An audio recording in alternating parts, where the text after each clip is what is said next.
आज के कार्यक्रम के प्रायोजक हैं university of engineering management UEM Jaipur and Kolkata.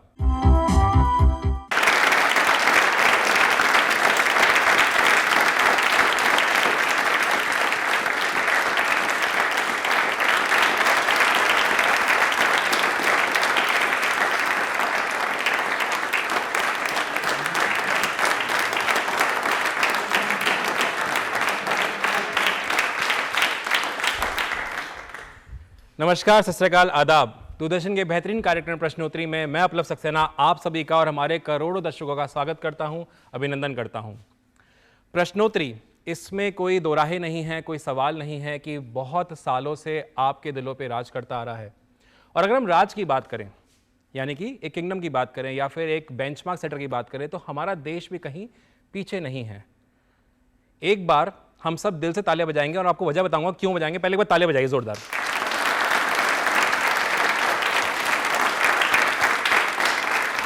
ये कहते हुए बड़ा प्राउड फील होता है कि now we are not 10th, 9th, 8th, 7th बल्कि 4th लार्जेस्ट इकोनॉमी हम बन चुके हैं और 3rd की तरफ हम अग्रसर हैं। अपने लिए एक बार तालियां जोर से बजा दीजिए प्लीज।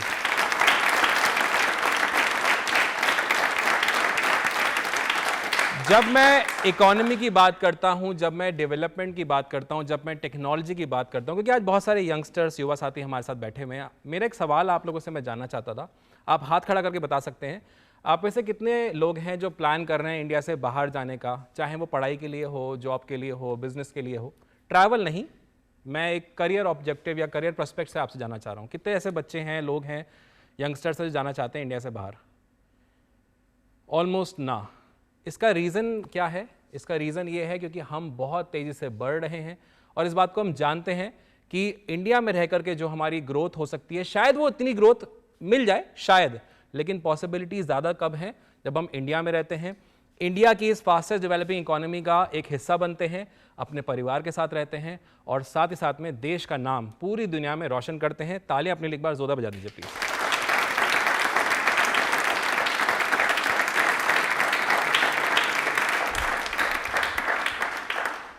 तो जब आप बात कर रहे थे हम एडवांसमेंट की, टेक्नोलॉजी की, या फिर बात कर रहे थे इंडिया से बाहर जाने की, तो कहीं ना कहीं हम सब ने जो आंसर दिया वो ये दिया कि नहीं, हम नहीं जाना चाहते हैं। लेकिन एक बात पे हम सब अग्री करेंगे कि भारत में रहना, भारतवासी कहलाना हम सबको प्राउड फील कराता है, हाँ या ना? तो तालियां अपने लिए बजा दीजिए जोरदार वाली बात।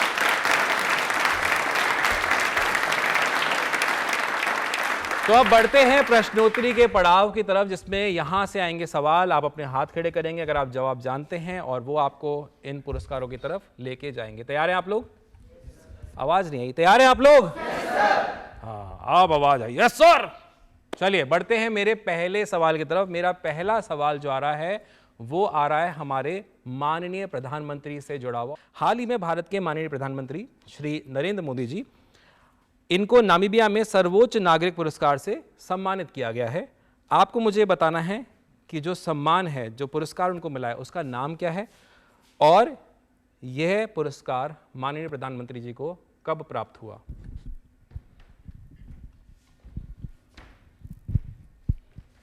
कोई गैस करना चाहता है?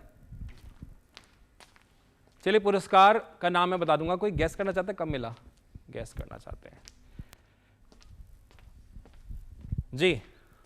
26 जुलाई 2025। 26 जुलाई 2025। ओके, और कोई बताना चाहता है?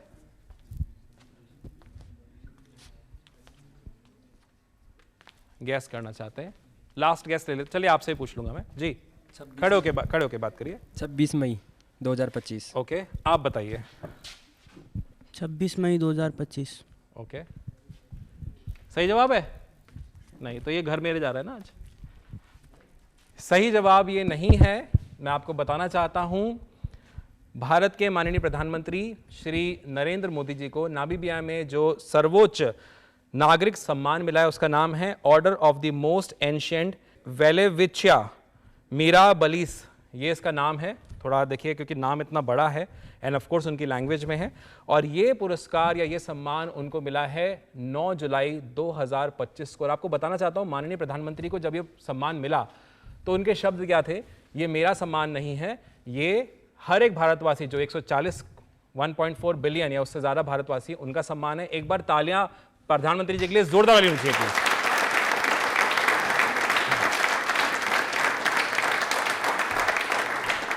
चलिए बढ़ते हैं मेरे दूसरे सवाल की तरफ। अब जो मेरा सवाल आ रहा है वो आ रहा है मौसम।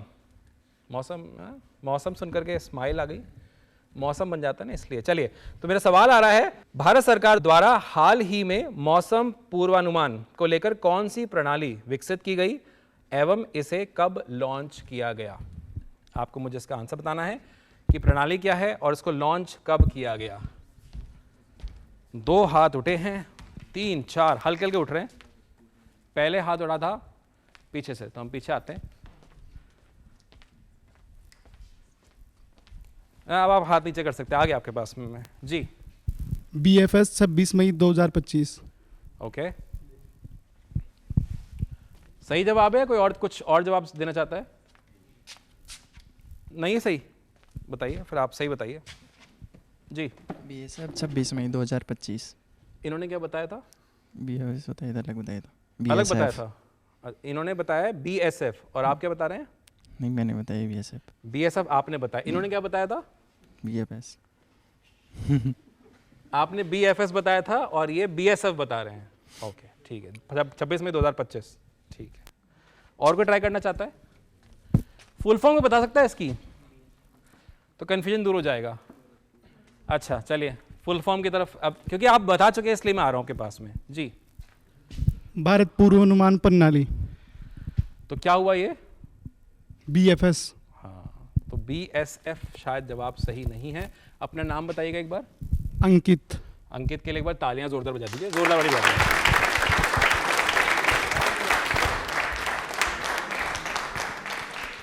BFS बिल्कुल सही जवाब है। BSF बॉर्डर सिक्योरिटी फोर्स को भी कहा जाता है, तो शायद वहां आप कंफ्यूज हो गए थे। बताना चाहता हूं, भारत पूर्व अनुमान प्रणाली यानी कि BFS 26 मई 2025 बिल्कुल सही जवाब आपका। भारत पूर्व अनुमान प्रणाली यानी कि BFS भारत सरकार द्वारा 26 मई 2025 को लॉन्च की गई एक मौसम पूर्व अनुमान प्रणाली है। आपको बताना चाहता हूं, यह प्रणाली 6 किलोमीटर के ग्रिड पर काम करती है और यह दुनिया की सबसे उच्च रेजोल्यूशन वाली मौसम पूर्व अनुमान प्रणाली बन जाती है। मतलब ये सबसे दुनिया में अगर हम बात करें तो वन ऑफ द बेस्ट हम इसको कह सकते हैं। BFS को IITM पुणे द्वारा विकसित किया गया है और यह पृथ्वी विज्ञान मंत्रालय के तहत कार्य कर रही है। तालियां प्लीज एक बार जोरदार बजा दीजिए इनके लिए।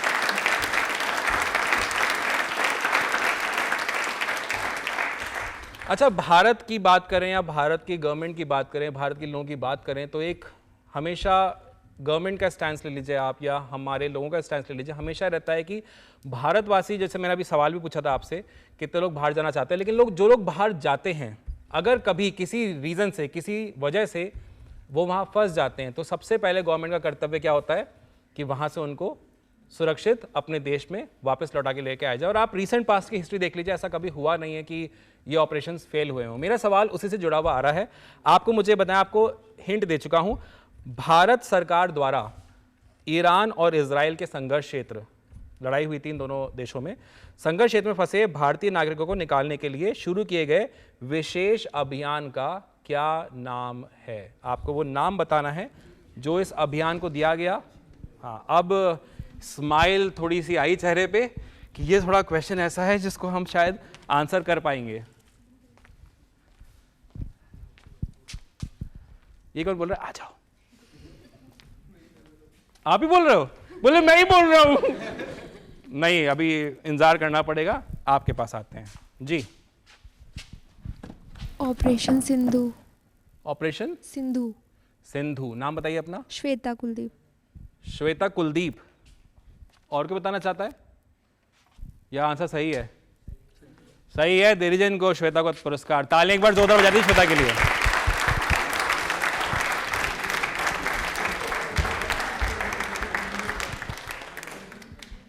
आ जाओ। ऐसे अगर बुलाओगे तो फिर, और फिर बता भी रहा है, मैंने, किसने बोला? मैंने। बट एक बार श्वेता के लिए तालियां जोरदार जाएं प्लीज, बिल्कुल सही जवाब है। जी हां, भारत सरकार ने ईरान और इजराइल, इनके संघर्ष क्षेत्र से भारतीय नागरिकों को निकालने के लिए 18 जून को यह ऑपरेशन लॉन्च किया था, जिसका नाम है ऑपरेशन सिंधु। ऑपरेशन सिंधु में हजारों भारतीयों को सुरक्षित अपने देश में लौटकर आने का मौका दिया गया और वो आए भी। इसके लिए भारत सरकार के लिए और हमारी जितनी आर्म फोर्सेस हैं, जितने नागरिक हैं, तालियां दिल से जोर से बजा दीजिए एक बार।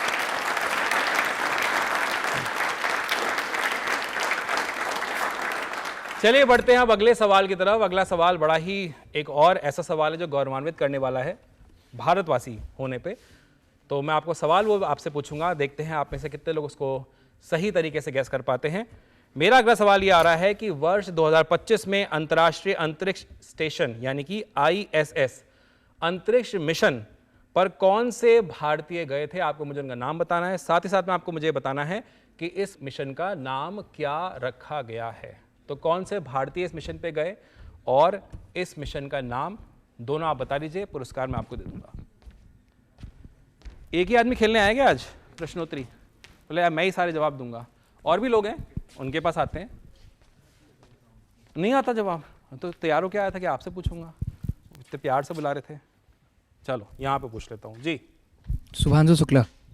और मिशन का नाम क्या है? एक्सियोम 6।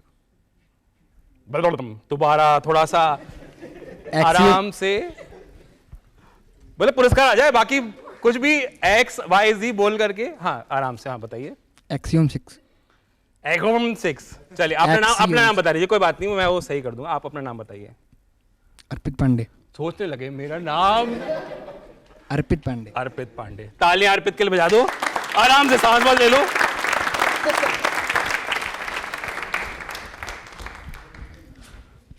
अर्पित पानी वानी तो नहीं चाहिए ना?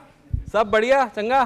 चलो बहुत बढ़िया, बिल्कुल सही जवाब है ग्रुप कैप्टन शुभांशु शुक्ला, और इस मिशन का नाम है एक्सओम यानी X4 भी आप इसे कह सकते हैं। आपको बताना चाहता हूं, ग्रुप कैप्टन शुभांशु शुक्ला इस मिशन पर अंतर्राष्ट्रीय अंतरिक्ष स्टेशन, जो मिशन मैंने आपको बताया, पे गए हैं। अंतर्राष्ट्रीय अंतरिक्ष स्टेशन के दौरान उनके आखिरी जो चरण की बात करूं तो शुभांशु शुक्ला जी ने किसान की भूमिका इसमें निभाई है। उन्होंने एक पेट्री डिश में मूंग और मेथी उगाई है। शुक्ला जी ने इन्हें इंटरनेशनल स्पेस स्टेशन के फिजर में रखा है और इनकी तस्वीर भी शेयर करी है। आपको बताना चाहता हूं 15 जुलाई 2025 को आपकी अंतरिक्ष से वापसी हो चुकी है। एक बार तालियां इनके लिए जोरों से बजा दीजिए प्लीज।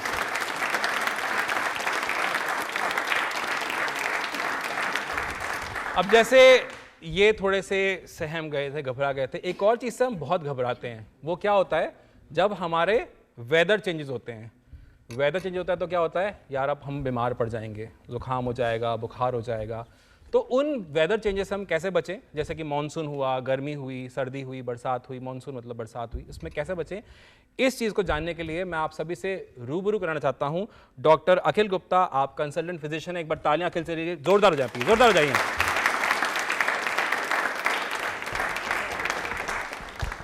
अखिल सर, बहुत बहुत स्वागत है आपका प्रश्नोत्तरी कार्यक्रम में। जैसे मैंने अभी मौसम की बात करी, मौसम बदलता है, मानसून है, बारिश या समर्स हैं, इसमें बीमारी जो होती है उसके होने के चांसेस ज़्यादा बढ़ जाते हैं। और आप हमें क्या वो भी बता सकते हैं कि अगर कोई बीमारी है उसके ऐसे क्या कॉज हो सकते हैं कि वो बीमारी लंबी चले या चलती है जिसकी वजह से, और वो ना चले और हम उससे बच सकें? उसके बारे में थोड़ा सा हमें बताइए प्लीज़। थैंक यू अपलव जी, आपने मुझे इस प्रश्नोत्तरी प्रोग्राम में बुलाया, आपका बहुत बहुत आभार। साथ ही आपको बहुत बहुत बधाई, आप इस प्रोग्राम को इतने सालों से होस्ट कर रहे हैं। Thank you sir. तो आज हम बात करते हैं मौसमी बीमारियों के बारे में। जब भी मौसम में बदलाव होता है, चाहे वो गर्मियों से सर्दियाँ आ रही हों, सर्दी से गर्मी, या फिर बारिश का मौसम हो, हम हमारी OPD के अंदर में हमेशा जो पेशेंट्स होते हैं, इन बीमारियों से ग्रसित लोग जो होते हैं वो एकदम से बढ़ने लगते हैं। तो आज हम ये जानेंगे कि कैसे, क्या करके हम इन बीमारियों से बचाव कर सकते हैं। तो मौसमी बीमारी में सबसे जो कॉमन बीमारियां जो हम देखने को मिलते हैं, हमें फ्लू, जुकाम, खांसी, बुखार, जिसे हम आमतौर पे कह देते हैं मलेरिया, डेंगू हो गया, या फिर हेपेटाइटिस पीलिया जिसे हम आम भाषा में बोलते हैं, ये आमतौर पे बीमारियां हमें देखने को मिलती हैं जी।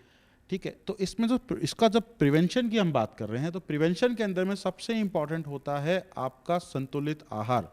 विटामिन सी, प्रोटीन, ये जो चीज़ें ऐसी चीज़ें हैं जो आपकी इम्यूनिटी को बढ़ाती हैं। जब भी आप मौसमी बीमारी के सीज़न में रहते हैं, अगर आप संतुलित आहार लेंगे तो हमेशा आपको इस में आपकी इम्यूनिटी बूस्ट होगी और आपका बीमारी से ग्रसित होने के चांसेस कम रहेंगे। साथ में अपने आप को हाइड्रेट रखना। देखिए मौसम आएगा, उल्टी दस्त लगते हैं, हाइड्रेट नहीं रखेंगे तो डेफिनेटली आपको हॉस्पिटल आना पड़ेगा। अपने आप को हम देखते हैं फ्लू के अंदर में हम मास्क का इस्तेमाल, थोड़े टाइम पहले कोविड आया था, हमने देखा था मास्क कितना इंपॉर्टेंट था। राइट। तो वैसे ही अगर हम अपने आप को मास्क पहनेंगे तो हम फ्लू से बच सकते हैं, भीड़ भाड़ वाले इलाकों से में जाने से रोक सकते हैं। हाइजीनिक फूड खाना भी अपने आप में एक प्रिवेंशन है। आप अनहाइजीनिक फूड खाएंगे तो डेफिनेटली बीमार पड़ने के चांसेस बढ़ते हैं। और बच्चों और बुजुर्ग के लिए खासकर इम्यूनाइजेशन, फ्लू वैक्सीन, अब बहुत अच्छी फ्लू वैक्सीन डेवलप हुई है। आज भारत की बात आ रही है तो भारत सीरम इंस्टीट्यूट बहुत अच्छी फ्लू वैक्सीन्स बनाता है, तो हम उनसे अभी अपने आप को बचा सकते हैं। अब बात करते हैं इनकी लॉन्ग टर्म कॉम्प्लिकेशंस की। अगर हम देखें तो ये जितनी भी बीमारियां हैं ये जनरली 5-6 दिन में पेशेंट ठीक हो जाते हैं, पर कुछ पेशेंट्स जो हाई रिस्क पेशेंट्स हैं जैसे डायबिटीज़, हाइपरटेंसिव, कार्डियक पेशेंट्स, या जिन लोगों ने इसका इलाज सही ढंग से नहीं लिया, अपने आप ओवर द काउंटर मेडिसिन लेके और वो सेल्फ ट्रीट किया, डॉक्टर से इलाज नहीं कराया, उनके अंदर में इन बीमारियों की कॉम्प्लिकेशंस ज़्यादा हो सकती है। और इन कॉम्प्लिकेशंस के साथ में भी एक प्रॉब्लम है कि यदि आप इनकी कॉम्प्लिकेशंस को सही टाइम पे डायग्नोस ना करें और सही इलाज ना लें तो ये बहुत लंबी भी जा सकती है। जैसे कि आप कॉमन कॉम्प्लिकेशंस इसमें क्या मिलती है जो 6 वीक्स के कम तक पेशेंट्स को देखने को मिलेगी, वो होती है शरीर में दर्द, जोड़ों में दर्द, मन नहीं लगना, मन में बेचैनी होना, सिर दर्द होना, कमर दर्द होना। तो ये सब जो प्रॉब्लम है, इन सब का सही डायग्नोसिस करने पर हमें आराम मिल सकता है। जो सबसे कॉमन प्रॉब्लम जो होती है आर्बो वायरस, जो डेंगू या चिकनगुनिया होता है, उसके कारण होने वाला गठिया, ये जो होता है, ये गठिया अगर हम 6 वीक तक या मैक्सिमम 3 महीने के अंदर अगर हम इसका सही इलाज कर लेते हैं तो ये लॉन्ग टर्म नहीं होता, वरना ये फुल फ्लेजेड फुल ब्लोन गठिया बन सकता है, जिसके लिए आपको लाइफ लॉन्ग ट्रीटमेंट तक की भी ज़रूरत पड़ सकती है। तो इसमें मौसमी बीमारियों में 2 बातों का ध्यान रखें। पहला प्रिवेंशन, एंड अगर प्रिवेंशन नहीं हो पाया तो proper diagnosis and timely treatment. Thank you so much sir, thank you. एक बार तालियां सर के लिए जोरदार हो जाए। Thank you so much sir, thank you so much.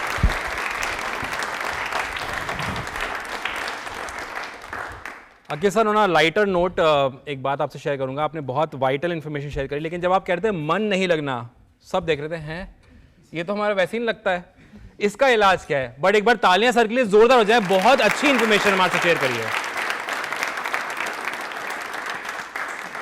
Thank you so much sir. बढ़ते हैं अपने अगले सवाल की तरफ। भारत, क्योंकि जैसे कि आपको पता है 4th लार्जेस्ट इकोनॉमी है, बहुत तेज़ी से बढ़ रहा है और साथ ही साथ में हम चाहते हैं कि हमारे सारे नागरिक सुरक्षित रहें। जब हम बात करते हैं, हम गवर्नमेंट की बात कर रहे हैं, हमारे डिफेंस मिनिस्ट्री की बात करते हैं, हमारे आर्म फोर्सेस की बात करते हैं, तो उसी में एक बेंचमार्क अभी रिसेंटली स्थापित हुआ है। मेरा सवाल उसी से जुड़ा हुआ आ रहा है।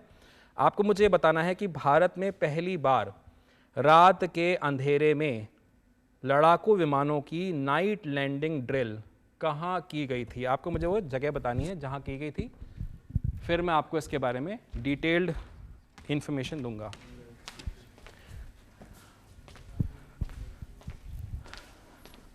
एक ही हाथ खड़ा बड़ा इजी है यहाँ पर, तो अब खड़ा हुआ, हल्के हल्के जागे। ये क्या हुआ था? सोच रहे थे जी? गंगा एक्सप्रेस। गंगा एक्सप्रेस। नाम बताइए अपना। तोशी कुमावत। तोशी सही जवाब है आपका? आप बताओ। आप मेरा काम जवाब देने का है, सही जवाब हाँ। गलत आप बताओगे? अच्छा, माइक ले सकता हूं मैं? हाँ। तालियां पहले एक बार इनको बजा दीजिए, फिर हम आते हैं।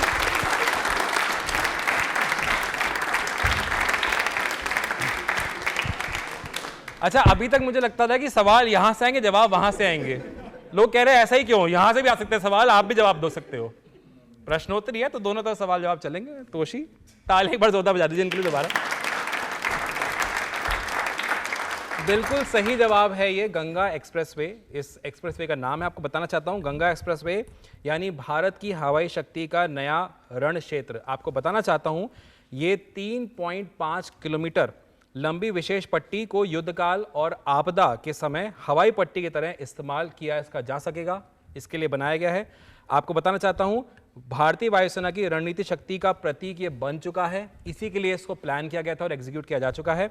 ये देश का पहला ऐसा एक्सप्रेसवे है जिसे इस तरह से डिजाइन किया गया है कि उस पर रात के अंधेरे में, नहीं तो ये दिक्कतें आती थी ना कि रात में कैसे हम लैंड करेंगे हमारे फाइटर जेट्स को, लेकिन इस एक्सप्रेसवे पे आप कर सकेंगे कि इसको ऐसा डिजाइन किया गया कि रात के अंधेरे में भी फाइटर जेट ना केवल उतर सके बल्कि ईंधन भर के वापस से दुश्मन की पर सटीक प्रहार भी कर सकते हैं, उड़ान भर सकते हैं। तो भारत की इस बढ़ती ताकत, बढ़ती शक्ति के लिए दिल से जोर से तालियां बजा दीजिए एक बार।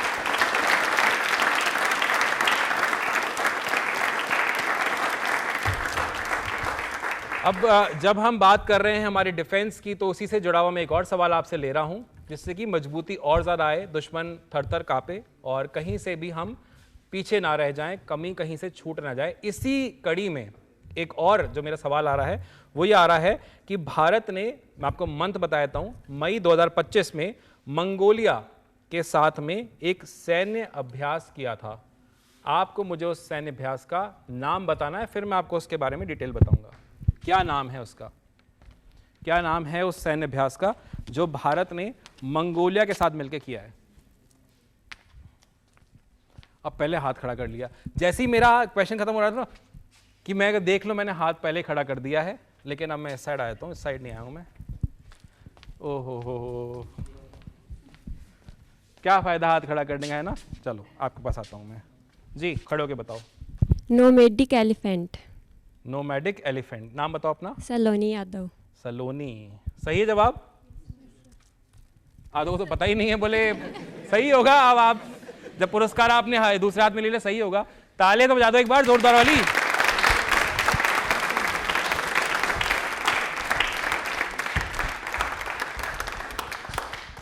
सलोनी, पुरस्कार मिल गया, सच्ची सच्ची बताना, दोस्त ने बताया या खुद ही बचपन के बादाम काम आ गए?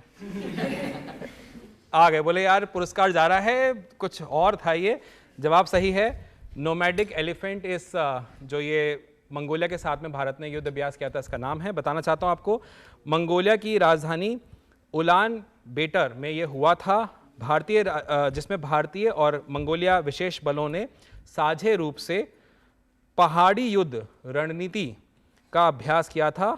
और इस अभ्यास में एक और चीज़ बहुत महत्वपूर्ण थी जो कवर करेगी, वो थी कि इस अभ्यास का उद्देश्य आतंकवाद विरोधी अभियान चलाने के लिए दोनों पक्षों की संयुक्त सैन्य क्षमता को बढ़ावा देना भी था, जो बहुत एक ऐसा एलिमेंट है जिस पे भारत सरकार बहुत तेजी से काम कर रही है।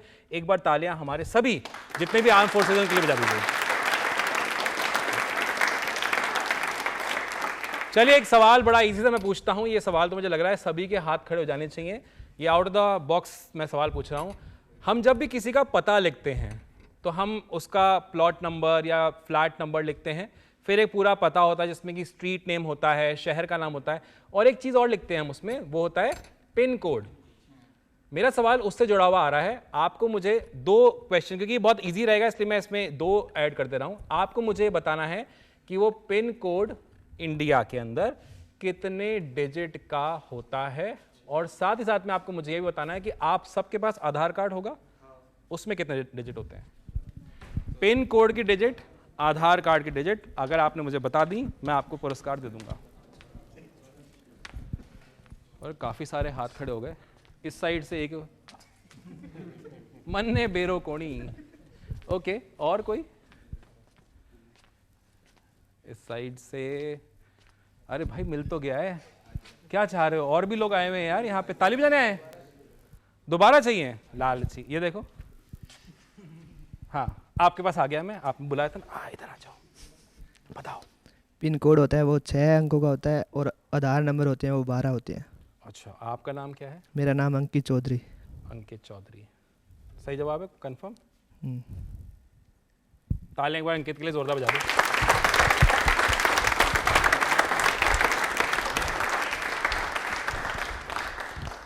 इसकी मैं ब्रीफिंग क्या ही दूं, आपको पता है बड़ा एक इजी सवाल था, आउट ऑफ द बॉक्स। मैंने एक जनरल वे में पूछा कि बहुत सारे ऐसे लोग थे जो हाथ खड़ा कर रहे थे, स्पेशली ये बुला रहे हैं, पहुंच नहीं पा रहा हूं, तो मैंने कहा एक सवाल पूछ लेते हैं। बिल्कुल सही जवाब है। इंडिया में जो पिन कोड है वो 6 डिजिट्स का होता है, और अगर हम अपने आधार कार्ड की बात करें तो वो 12 डिजिट्स का होता है। बढ़ते हैं मेरे अगले सवाल की तरफ। ये भी डिफेंस से जुड़ा हुआ आ रहा है। देखिए डिफेंस में कितना तगड़ा काम चल रहा है। हम सब सुरक्षित रहें, इसके लिए हमारी जो आर्म फोर्सेस हैं, हमारी डिफेंस मिनिस्ट्री है, वो किस तरह काम कर रही है, इससे जुड़ा हुआ एक और सवाल आ रहा है। इस पर हमें बहुत गर्व होना चाहिए बाय द वे। सवाल यह है कि क्वाड एट सी ऑब्जर्वर मिशन, इसकी शुरुआत कब हुई थी? आप मुझे बस मंथ बता दीजिए, मंथ एंड ईयर बता दीजिए, पुरस्कार में दे दूंगा। उसके बाद में ब्रीफिंग आपको बताता हूं कि ये है क्या। आ रहा हूं, पता चल गया कि मैं आ रहा हूं, बताओ। जुलाई 2025। जुलाई 2025। नाम बताओ अपना। सन्नी चौधरी। सनी चौधरी। बैठ गए, बोले पुरस्कार नहीं चाहिए मेरे को, जब आप आ गए इतना ही बहुत है, भगवान का धन्यवाद दो और बैठ गए। ये नहीं चाहिए? चाहिए। तो बैठे क्यों थे? तालियां एक बार बजा दो इनके लिए जोरदार वाली।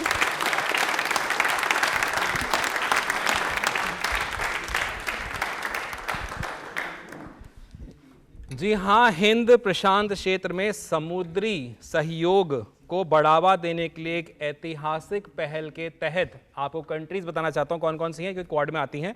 Bharat, Japan, America and Australia, इनके तट रक्षकों के पहला, आई वुड से इनका पहला था ये क्वाड एट सी ऑब्जर्वर मिशन। ये मिशन की शुरुआत की गई, जैसे आपने बताया, जुलाई 2025 यानी कि 2025 जुलाई के महीने में इसकी शुरुआत हुई थी। इस मिशन का उद्देश्य है कि क्वाड देशों के बीच समुद्री जागरूकता और प्रतिक्रिया को बेहतर बनाया जाए, साथ ही क्षेत्र में सुरक्षा, जो कि एक बहुत इंपॉर्टेंट एलिमेंट है किसी भी कंट्री के लिए और भारत के लिए भी ऑफ कोर्स, और स्थिरता को भी बढ़ावा दिया जा सके। इसके लिए आप देखें किस तरह से दिन रात हमारी सरकार, हमारी डिफेंस मिनिस्ट्रीज, हमारे जो जितने भी सेना में जो लोग कार्य करते हैं लगे हुए हैं। तालियां प्लीज एक बार इनके लिए जोरों से बजा दीजिए। चलिए एक और ऐसा सवाल पूछता हूं जो मुझे ऐसा लगता है कि बहुत सारे लोगों को पता होगा। कितने लोग क्रिकेट यहां पसंद करते हैं? मुझे पहले वो बताइए। क्रिकेट देखना, खेलना, पसंद करना। पसंद मतलब जरूरी नहीं कि आप खेलें, एक होता है ना उसके बारे में आपको अपडेट रहना पसंद है कि कौन सा प्लेयर क्या खेलता है। कम लोग, बाकी क्या खेलते हैं? लूडो। चलो, जो क्रिकेट खेलते हैं या क्रिकेट देखते हैं, जिनको क्रिकेट पसंद है, क्रिकेट से जुड़ा हुआ सवाल है, इसलिए मैंने आपसे पूछा था। इस पे नहीं मिलेगा आपको प्राइज मिलेगा क्वेश्चन पे। भारत की क्रिकेट टीम, भारतीय क्रिकेट टीम जो है, भारतीय क्रिकेट टीम ने अपना पहला क्रिकेट टेस्ट मैच, आपको मुझे बताना है कब खेला था और कहां खेला था। एक हाथ उठा है तो एक के पास ही जाना है। Problem solve, easy. कब एवं कहां? बता दे यार, मुझे मिल जाएगा, एक ही हाथ खड़ा हुआ है। हाँ 1932, हाँ? 25 जून, हाँ? और लॉर्ड्स। ओके, नाम बताइए अपना। अक्षय कुमार। बड़ा बॉलीवुड नाम है यार, ताले एक बार जोर बजा दो इनके लिए।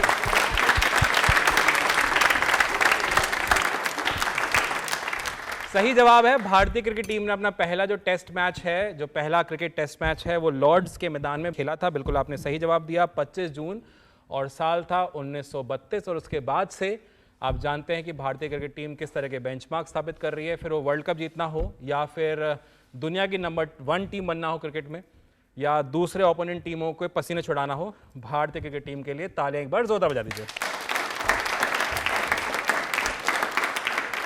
तो सवालों का और जवाबों का सिलसिला यूं ही चलता रहेगा। मिलते हैं एक छोटे से विराम के बाद।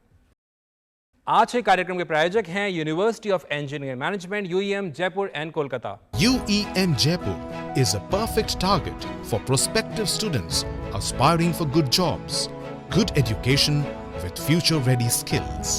UEM जयपुर एक आदर्श लक्ष्य है। भावी छात्रों के लिए अच्छी नौकरी, भविष्य के लिए तैयार कौशल के साथ अच्छी शिक्षा। UEM Jaipur is a perfect target for prospective students aspiring for good jobs, good education with future-ready skills. UEM Jaipur एक आदर्श लक्ष्य है। भावी छात्रों के लिए अच्छी नौकरी, भविष्य के लिए तैयार कौशल के साथ अच्छी शिक्षा। चलिए, अब खेल कूद की जब हम बात कर रहे हैं तो खेल कूद सबसे ज्यादा बढ़ावा किसको देता है? मेंटल एंड फिजिकल फिटनेस को। तो एक और फिटनेस फ्रीक हमारे बीच में आए हुए हैं, मैं आपसे उनको रूबरू करना चाहता हूं और उनसे जानते हैं फिटनेस के थोड़े से मंत्रास। मैं रिक्वेस्ट करूंगा पृथ्वी सिंह पवार जी से, आप एक मार्केटिंग हेड हैं प्राइवेट हॉस्पिटल में, तालियां एक बार इनके लिए जोरदार हो जाए प्लीज।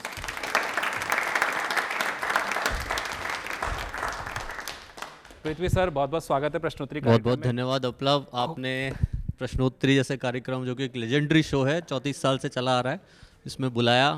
और मैं मानता हूँ कि मतलब मैंने बचपन में देखा, और इस प्रोग्राम से जो अपना यूथ है, आप लोग सब हैं, उनको बहुत सी जानकारी मिलती है। जो करंट अफेयर्स के बारे में ये लोग एजुकेट करते हैं, जो लोग तैयारी कर रहे हैं सिविल सर्विसेज की और कंपटीशन एग्जाम्स की, उनको बहुत फ़ायदा होता है। Thank you so much sir, thank you. एक बार ताली बजा दीजिए प्रश्नोत्तरी पूरे प्रोग्राम के लिए, टीम के लिए।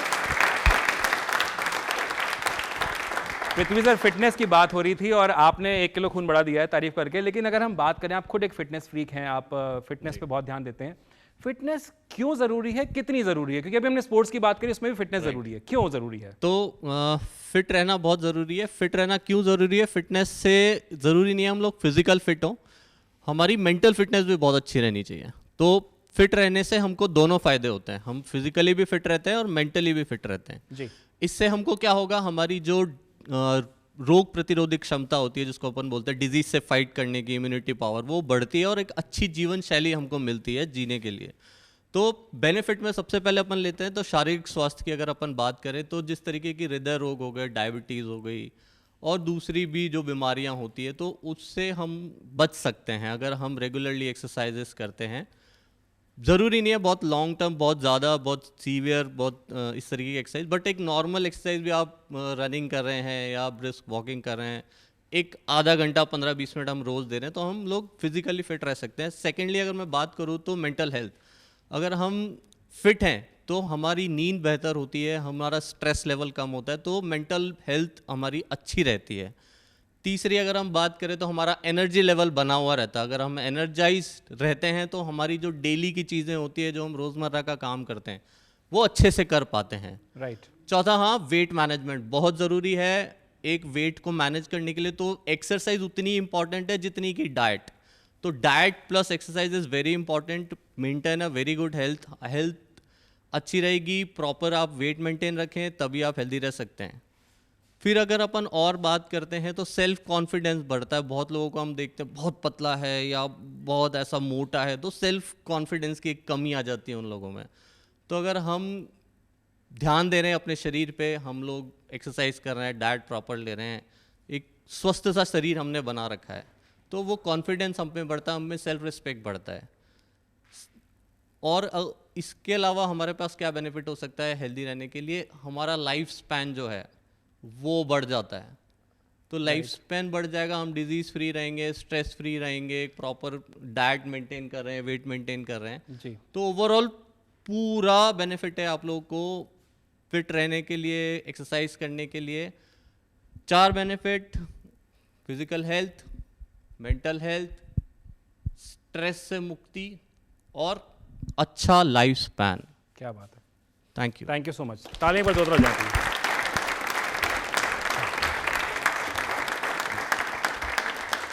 पृथ्वी साहब, बिल्कुल आपने जो बात बताई है बहुत इंपॉर्टेंट बात है, और इसीलिए बहुत आम तौर पे हम सुनते हैं ये लाइन, ये पंच लाइन जो कि है, फिट इंडिया हिट इंडिया। दोबारा बोलिए, फिट इंडिया।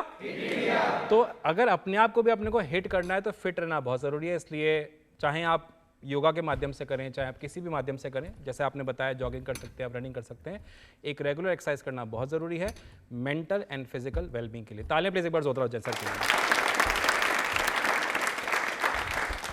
चलिए बढ़ते हैं मेरे अगले सवाल की तरफ, क्योंकि मेरी तरफ निगाहें ऐसे हैं कि हाँ आप पूछ लीजिए आप सवाल, हाथ हम खड़े करने वाले हैं। मेरा अगला सवाल जो आ रहा है वो आ रहा है, विश्व स्वास्थ्य सभा WHA का 78वां सत्र कहाँ आयोजित हुआ और इस सत्र की थीम क्या थी? आपको मुझे बताना है कि ये कहाँ आयोजित हुआ और इसकी थीम क्या थी।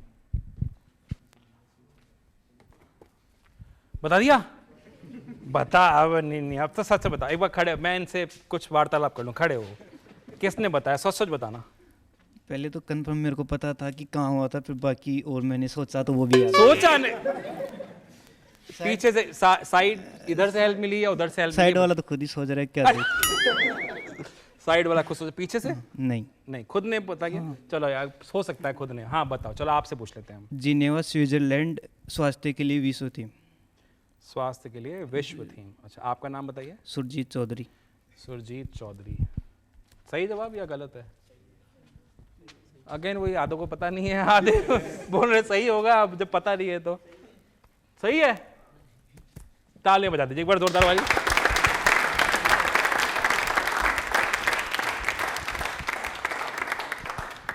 बैठे बैठे लेकिन क्या मतलब मन में क्या बोलते रहते हो? मैं जब भी पास होता हूँ कुछ ना कुछ ये बोल रहा होता हूँ। क्या रिवाइज कर रहे होते हो?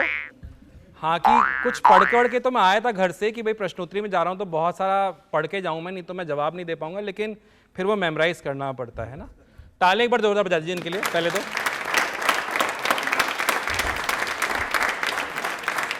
जी हाँ, मेरा सवाल जो आपसे आया था वो था कि WHA का 78वां सत्र कहाँ आयोजित हुआ था और इसकी थीम क्या थी? आपने जवाब सही दिया है। इसका जो आयोजन था वो जिनेवा स्विट्जरलैंड में किया गया था और इसकी जो थीम थी वो थी स्वास्थ्य के लिए एक विश्व।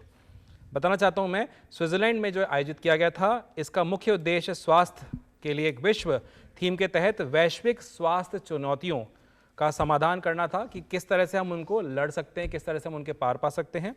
इस सत्र में जितने भी सदस्य देश हैं ने महामारी की रोकथाम, तैयारी और प्रतिक्रिया को मजबूत करने, गैर संचारी रोगों के बढ़ते बोझ से निपटने और साथ ही साथ में स्वस्थ जीवन शैली कैसे जी सकते हैं, इसकी कवरेज ज़्यादा बड़ी कैसे हो, इस पे ध्यान देते हुए इसका आकलन किया और साथ ही साथ में जलवायु परिवर्तन और प्रदूषण के स्वास्थ्य प्रभावों की जांच करने जैसे महत्वपूर्ण मुद्दों पे इस पे चर्चा हुई, जिससे कि आप सब एक अच्छे वेलबींग के साथ में रह सकें। तालियां प्लीज एक बार जोरदार हो जाए इनके लिए। वापस से मैं आता हूं सुरक्षा पे। जो मेरा सवाल आ रहा है वो सुरक्षा पे आ रहा है, क्योंकि इंडिया अपने आप, अगर हम बात करें हमारे देश की, तो अभी मेरे सवाल बहुत सारे आए जिसमें क्वाड से जुड़ा हुआ सवाल था, नाइट लैंडिंग की से जुड़ा सवाल था। तो अपना प्रोटेक्शन गवर्नमेंट अपने लेवल पे कर रही है। हम भी अगर कोई ऐसी आपातकालीन स्थिति आती है तो हम अपना कैसे बचाव कर सकते हैं, इसके लिए एक अभियान चलाया गया था। आपको मुझे बताना है कि, मैं अभियान का नाम बता देता हूँ आपको, ऑपरेशन अभ्यास इसका नाम था। आपको मुझे बताना है कि इसका आयोजन कब हुआ था, कब किया गया था इसका आयोजन, आपको मुझे बताना है। ऑपरेशन नाम बता चुका हूँ मैं, ऑपरेशन अभ्यास इसका नाम है। कब किया गया था इसका आयोजन, आपको मुझे बताना है। हल्के हल्के हाथ खड़े हुए।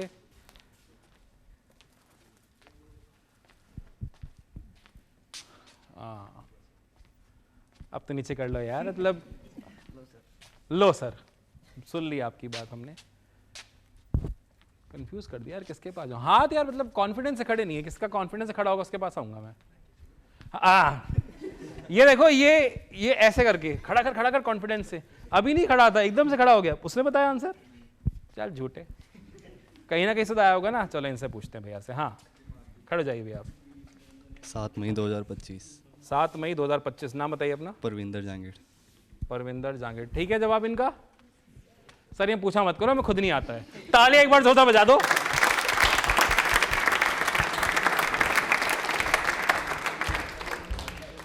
जी हाँ, ऑपरेशन अभ्यास एक देशव्यापी नागरिक सुरक्षा मॉक ड्रिल जो कि 7 मई 2025 को पूरे भारत में इसका आयोजन किया गया था।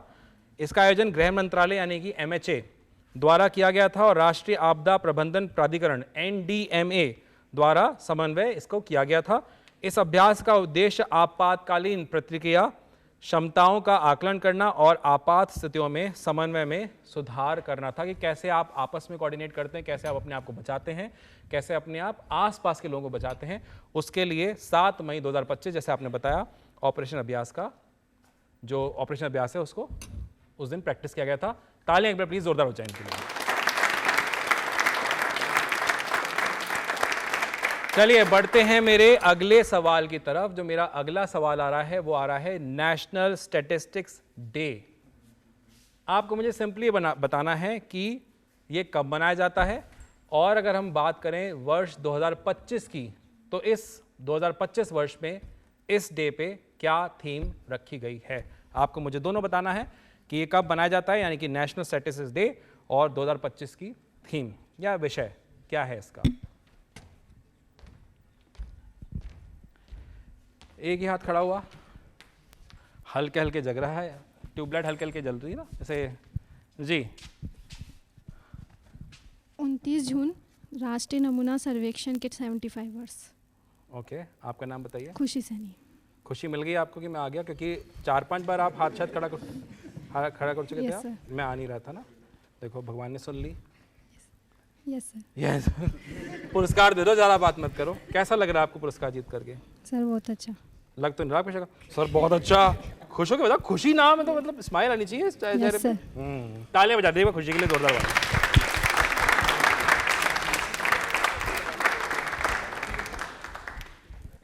खुशी, नर्वसनेस नहीं होनी चाहिए। खुशी मतलब खुशी मिलनी चाहिए। पुरस्कार मिल रहा है तो भी खुशी, मैं आ गया तब भी खुशी, है ना, कैमरे में आप आ गए तब भी खुशी। तालियां में बजा दो उसके लिए जोरदार वाली।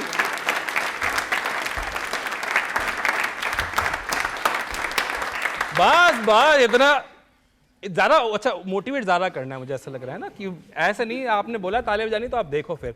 चलिए आपका जवाब पे आते हैं। बिल्कुल सही जवाब है 29 जून। मेरा सवाल था कि ये नेशनल स्टैटिस्टिक्स डे कब मनाया जाता है, एंड मैंने आपसे ये पूछा था कि इसका विषय या थीम 2025 की क्या है। तो राष्ट्रीय नमूना सर्वेक्षण के 75 ईयर्स इसका ये विषय है या थीम है। नेशनल स्टैटिस्टिक्स डे हर साल 29 जून को मनाया जाता है। 2025 में इस दिन का विषय जो है वो है राष्ट्रीय नमूना सर्वेक्षण के 75 वर्ष। आपको बताना चाहता हूँ ये दिवस प्रसिद्ध प्रोफेसर प्रशांत चंद्र महाल नोबिस की जयंती के उपलक्ष्य में मनाया जाता है। इस दिन को मनाने का उद्देश्य सांख्यिकी के महत्व और सामाजिक आर्थिक नियोजन और नीति निर्माण में इसके उपयोग के बारे में जागरूकता को बढ़ाना है, इसलिए यह दिन मनाया जाता है। तालियां प्लीज एक बार जोरदार बजा दीजिए इसके लिए। अच्छा, एक और सवाल जब मैंने क्रिकेट के लिए पूछा था तो काफी लोगों ने हाथ खड़ा किया था, काफी लोगों ने हाथ खड़ा नहीं किया था। कितने लोग स्विमिंग पसंद करते हैं या करते हैं स्विमिंग? एक। अभी देखिए फिटनेस की बात हुई, आई थिंक इस बात से हम सब अग्री करेंगे, पृथ्वी सर आप भी अग्री करेंगे, स्विमिंग एक बहुत अच्छी एक्सरसाइज है, करनी चाहिए, सबसे अच्छी एक्सरसाइज है। ओके, तो हाँ हाथ खड़ा करिए। कितने लोग करते हैं स्विमिंग? 3। कितने लोग पसंद करते हैं स्विमिंग? 4, 5, 2-3 और हाथ खड़े हो गए। कि हाथ इसलिए भी खड़े हो रहे हैं कि हो सकता है मैं आ ही जाऊँ सवाल पूछने के लिए। सच सच बोला है ना। चलो मेरा सवाल कुछ लगभग इससे जुड़ा हुआ आ रहा है, एग्जैक्ट तो नहीं है। वर्ल्ड एक्वेटिक्स चैंपियनशिप, एक्वा पानी, ठीक है, वर्ल्ड एक्वेटिक्स चैंपियनशिप जुलाई में कहाँ शुरू हुई? वर्ल्ड चैंपियनशिप है, कहाँ शुरू हुई है? आपको मुझे उस जगह का नाम बताना है, सिटी का नाम बताना है, कंट्री का नाम बताना है, कहाँ शुरू हुई है ये। फिर हम आते हैं कि क्या होता है इस चैंपियनशिप में। अरे भाई तुम इतना कितना मेमोराइज करते हो यार। नीचे तो कर लिया, फिर भी बोलते रहते मंत्र उच्चारण करते हो कि कुछ। हाँ बोलो बोलो, पेट में बात तो हजम होगी नहीं, बोलना जरूरी है। चलो पीछे नहीं आया ना, मैं आपके पास आ जाता हूँ मैं जी। सिंगापुर। नाम बताइए अपना। रोहित जाट। रोहित जाट, कंफर्म है? तालियां पे बजा दीजिए इनके लिए, कंफर्म है।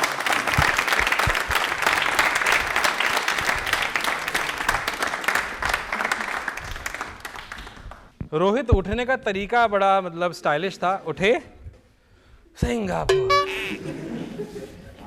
पसंद है आपको सिंगापुर? यस सर, क्या सवाल पूछ लिया आपने, बिल्कुल पसंद है। आपने जिस अंदाजे ब्याज से बोला इसलिए मुझे ऐसा लगा कि आपको पसंद होगा, बट बिल्कुल सही जवाब है आपका। वर्ल्ड एक्वेटिक्स चैंपियनशिप का आयोजन सिंगापुर में शुरू किया गया है। मैं आपको बताना चाहता हूँ ये प्रतियोगिता 11 जुलाई से 3 अगस्त तक आयोजित की जाएगी। इस चैंपियनशिप में 6 जलीय खेल शामिल है, मतलब रिलेटेड टू वाटर, जिसमें क्या आता है? तैराकी, गोताखोरी, वाटर पोलो, कलात्मक तैराकी और खुले पानी में तैराकी और ऊंची गोताखोरी। ये सारे जो खेल हैं इसमें इन्वॉल्व हैं। और साथ ही साथ में इसका जो आयोजन है, जैसे मैंने आपको बताया कि सिंगापुर में इसका आयोजन किया जा रहा है। तालियां प्लीज एक बार जोरदार बजा दीजिए इसके लिए। तो सवालों का और जवाबों का सिलसिला यूं ही चलता रहेगा। मिलते हैं एक छोटे से विराम के बाद। आज के कार्यक्रम के प्रायोजक हैं university of engineering management UEM Jaipur and Kolkata. UEM Jaipur is a perfect target for prospective students aspiring for good jobs, good education with future-ready skills. UEM Jaipur एक आदर्श लक्ष्य है। भावी छात्रों के लिए अच्छी नौकरी, भविष्य के लिए तैयार कौशल के साथ अच्छी शिक्षा। UEM Jaipur is a perfect target for prospective students aspiring for good jobs, good education with future-ready skills. UEM Jaipur एक आदर्श लक्ष्य है। भावी छात्रों के लिए अच्छी नौकरी, भविष्य के लिए तैयार कौशल के साथ अच्छी शिक्षा।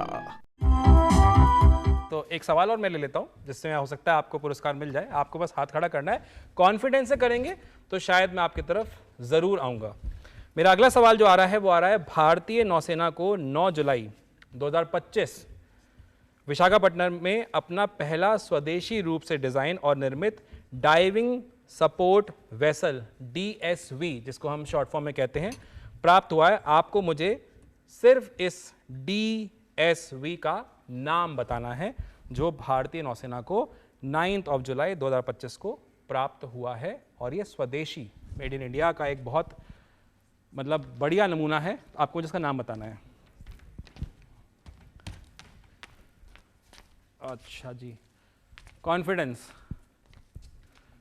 बस वो खड़े होने वाला है। वो बोला इतना कॉन्फिडेंस दिखा दिया मैंने। पुरस्कार के बाद भी मतलब मैं कंफ्यूज जाता हूँ किस किस के पास आ चुका हूँ, किसके पीछे एक मिल चुका। चलो इनसे पूछ लेता हूँ मैं जी। INS निस्तार। INS निस्तार। नाम बताओ अपना। अनुष्का। अनुष्का सही जवाब है? कंफर्म? कंफर्म। सही जवाब है क्या? काफी आवाज आई अब तो। इस बार तो लग रहा है कि मतलब इसके बारे में पता था। तालियां एक बार जोरदार जैन के लिए।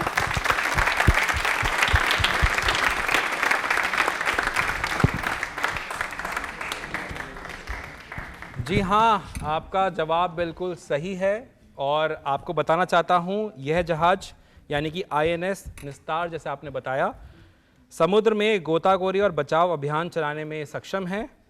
और इसका प्रयोग पनडुब्बी बचाओ, खोज एवं बचाव SAR और अन्य परिचालन आवश्यकताओं के लिए किया जा सकेगा।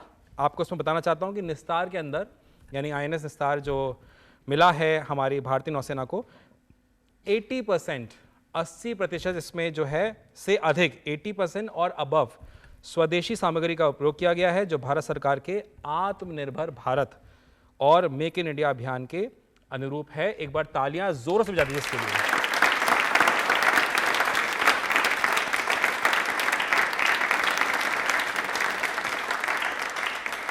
अच्छा, सवालों का सिलसिला यूं ही चलता रहेगा। हम इस तरह से सवाल जवाब करते रहेंगे। लेकिन आप जितने भी व्यूअर्स हैं, अगर आप भी चाहते हैं कि प्रश्नोत्तरी कार्यक्रम का आप हिस्सा बने, तो आप सोशल मीडिया के माध्यम से हमसे जुड़ सकते हैं। और साथ ही साथ में वेव्स WAVES इसको अपने स्मार्टफोन पे डाउनलोड करना ना भूलें, जिससे कि आप 24/7 DD राजस्थान के कार्यक्रमों का लुत्फ उठा सकते हैं। एक बार तालियां प्लीज जोरदार बजा दीजिए।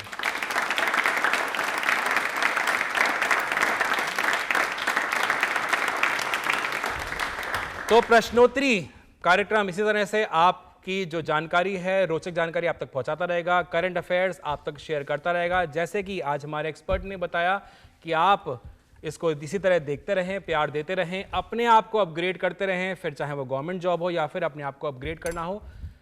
चलते चलते आइए एंजॉय करते हैं एक रंगारंग नृत्य प्रस्तुति और फिर मिलेंगे प्रश्नोत्तरी के अगले कार्यक्रम में। तब तक अपना ख्याल रखें और जोरदार तालियां बजा दीजिए अपने लिए प्लीज।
आज के कार्यक्रम के प्रायोजक हैं university of engineering management, UEM Jaipur and Kolkata.